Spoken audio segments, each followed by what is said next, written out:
Keistimewaan Nabi Daud alaihi salam. Nabi Daud diistimewakan Allah, yaitu dengan ditundukkannya gunung-gunung supaya bertasbih memuji Allah bersama Nabi Daud pada waktu pagi, siang dan malam. Demikian pula burung-burung telah ditundukkan kepada Daud untuk berkumpul memuji Allah bersama Daud. Cara Nabi Daud mengatur hari-harinya.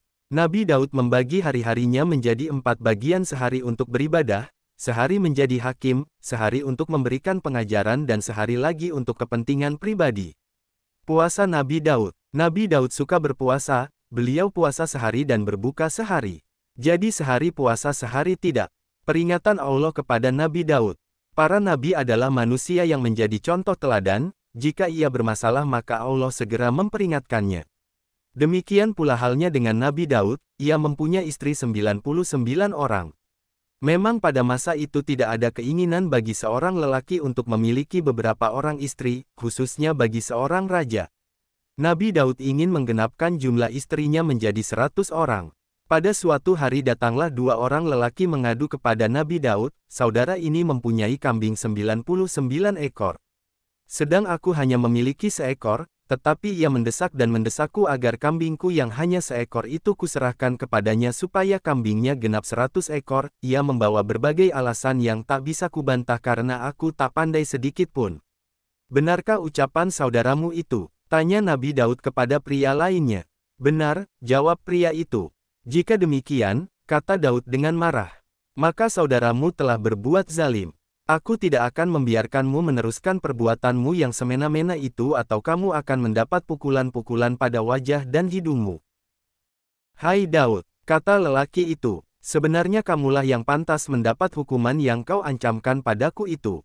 Bukankah kamu telah mempunyai 29 istri, tapi kenapa kau masih menyunting lagi seorang gadis yang sudah bertunangan dengan pemuda yang menjadi anggota tentaramu sendiri? Padahal pemuda itu setia dan berbakti padamu. Nabi Daud tercengang mendengar ucapan pria yang tegas dan berani itu, ia berpikir keras siapakah sesungguhnya kedua pria yang beram itu. Mendadak, kedua pria itu hilang lenyap tanpa bekas.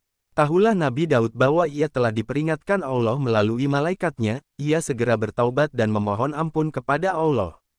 Dan Allah menerima taubatnya. Mukjizat Nabi Daud. Di antaranya yaitu besi dapat dilunakkan seperti lilin dan dapat dirubah sekehendaknya tanpa memakai api atau alat apapun. Dari besi itu pula ia dapat membuat baju besi yang dikokohkan dengan tenunan dari bulatan-bulatan rantai yawik berkesinambungan jalin menjalin. Jenis baju ini membuat pemakainya bebas bergerak. Tidak kaku seperti baju besi yang dibuat dari besi lembaran. Nabi Daud juga dikaruniai suara yang sangat merdu sekali. Sedang kitab yang diturunkan kepada Nabi Daud namanya adalah Kitab Zabur yang berisi pelajaran, peringatan dan nyanyian pujian kepada Tuhan.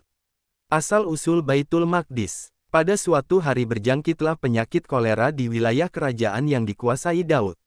Banyak rakyat yang mati karena penyakit ini. Nabi Daud kemudian berdoa kepada Allah maka hilanglah penyakit itu. Untuk menunjukkan rasa syukurnya kepada Allah maka Nabi Daud mengajak putranya yaitu Sulaiman untuk membangun tempat suci yaitu Baitul Maqdis.